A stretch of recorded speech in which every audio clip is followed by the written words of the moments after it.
Hello student, आज का जो हमारा टॉपिक है वो है तदित प्रत्यय। तदित प्रत्यय देखेंगे। इससे पिछली वीडियो में हमने कृदंत प्रत्यय को देख चुके थे। ठीक है, अब तदित प्रत्यय स्टार्ट करने से पहले एक बार हम देख लेते हैं कि उसकी परिभाषा क्या होती है। ठीक है, तो किसी भी संज्ञा, सर्वनाम या विशेषण शब्दों के साथ में प्रयुक्त होने वाले प्रत्यय को जो है वो क्या कहा जाता है?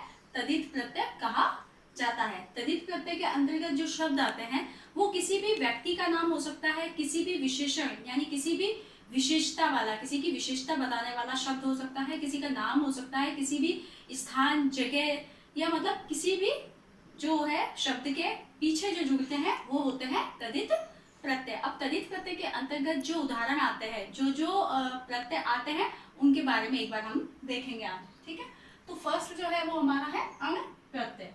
अण प्रत्यय जो होता है उसके अंतर्गत जो शेष रहता है वो है अ।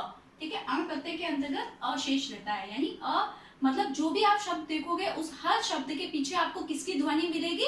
अ की ध्वनि देखने को मिलेगी। जैसे वासुदेवः, तो इस व के पीछे अ की ध्वनि है। ठीक है, और महादेवः, शेवः, इस प्रकार से देखो इसमें और कोई सूत्र आपको लग रहा है कि अपन ने सारे पहले जो कृदंत में आने वाले सारे सूत्र थे वो अपन ने देख लिए थे कि अगर यह होगा तो क्या होगा, किसी के पीछे अन आएगा तो क्या होगा, आन आएगा तो क्या होगा, अगर अन होता तो वो शत प्रत्यय होता। तो मतलब जब सारे ही अपन फॉर्मूले, सारे ही सूत्र जब अपन पढ़ लेंगे तो हमें ये खुद ब खुद पता चल जाएगा कि इसमें क्या हुआ है। ठीक है, तो वासुदेव, तो इसमें व के अंदर से क्या निकलेगा?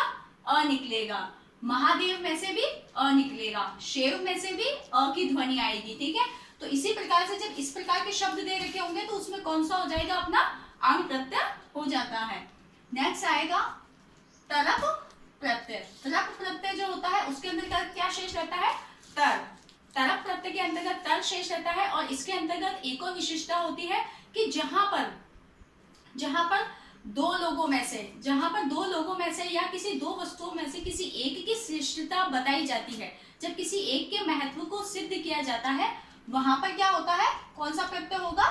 तरप। ठीक है, तरप प्रत्यय का प्रयोग होता है, यानी कि किसी एक की क्या कही जाती है? अतिशयता। किसी एक चीज की, दो में से किसी एक की अतिशयता दर्शाई जाती है, वहां पर तरप प्रत्यय होता है। ठीक है, अब तरप प्रत्यय जो है इसके अंतर्गत भी आपको जो शब्द है वो पुल्लिंग, स्त्रीलिंग और नपुंसकलिंग तीनों में देखने को मिल सकते हैं। तो जहां पर पुल्लिंग होगा वहां पर आपको पता चलना चाहिए कि राम के जैसे, यानी कि ह केवल विसर्ग होगी, कोई पीछे मात्रा नहीं होगी। ये चीज ध्यान में रखनी है हमेशा ही। ठीक है, अगर स्त्रीलिंग में कोई शब्द बना होगा तो पीछे क्या होगी? आपके आ की मात्रा होगी, ये ध्यान रखना है। और अगर शब्द नपुंसक लिंग में होगा तो क्या होगा? पीछे म लिखा हुआ होगा। ठीक है, यानी कि तरम तरम। ठीक है, ऐसी आवाज आएगी। तो उसी प्रकार से कैसा है? मधुर तरह, मधुर तरह है। ठीक है, इसके पीछे तर है। और इसी प्रकार से मधुर तरा, मधुर तरा, तो इसके पीछे क्या है? तरा। आ की मात्रा आ गई क्योंकि इसको पुल्लिंग से स्त्रीलिंग में बदल दिया गया इसलिए। और मधुर तरम, मधुर तरम, तो पीछे तरम की आवाज आ गई। लेकिन तर देखो तीनों में मौजूद है। तर, इसमें भी तर आया है, इसमें भी तर है, इसमें भी तर है। ठीक है, ये ध्यान रखना। नेक्स्ट आ जाएगा मतुप प्रत्यय। तो मतुप प्रत्यय में क्या होता है कि मत शेष रहता है। मतुप प्रत्यय में मत शेष रहेगा, मतलब इसके अंतर्गत आने देखने वाले सारे ही जो शब्द होंगे उसके पीछे आपको क्या देखने को मिलेगा? मत। ठीक है, श्रीमत, गतिमत, बुद्धिमत, इस प्रकार के अगर शब्द देखने को मिलते हैं तो वो किसके अंतर्गत आ जाएंगे? आपके मतुप प्रत्यय के अंतर्गत आ जाते हैं। नेक्स्ट है तल प्रत्यय। तल प्रत्यय के अंतर्गत जो है वो हमारा ता शेष रहता है। तल प्रत्यय के अंतर्गत ता शेष रहता है और तल प्रत्यय जो होता है वो कैसा होता है?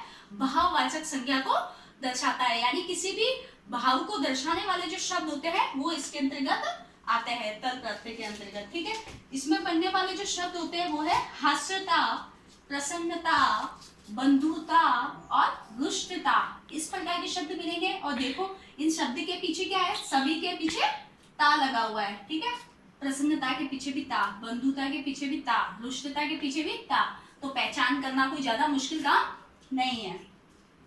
फिर है तमप। ठीक है, तमप प्रत्यय के अंतर्गत क्या शेष रहता है? तम शेष रहता है। ठीक है, तो तमप प्रत्यय के अंतर्गत क्या होगा? आपको सारे ही शब्दों के पीछे तम देखने को मिलेगा।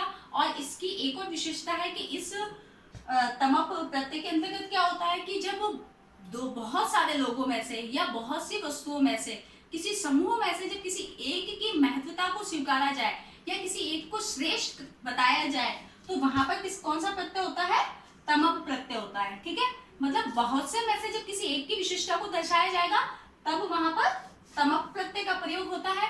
लेकिन जहां दो में से किसी एक की श्रेष्ठता को बताया जाए और महत्वता की अतिशयता हो तो वहां पर कौन सा होता है? तरक प्रत्यय होता है। इन दोनों में थोड़ा ध्यान रखना। ठीक है, तो तमक प्रत्यय के अंतर्गत जो उदाहरण होता है उसके पीछे क्या होगा? हमेशा ही तम का प्रयोग होगा, जैसे पटुतम, लघुतम और सुंदरतम। ठीक है, इस तरह के उदाहरण देखने को मिलेंगे तमक प्रत्यय के अंतर्गत। ठीक है, तमक प्रत्यय वो है जिसमें बहुत सी वस्तुओं में से या बहुत सौ में से किसी एक की श्रेष्ठता को बताया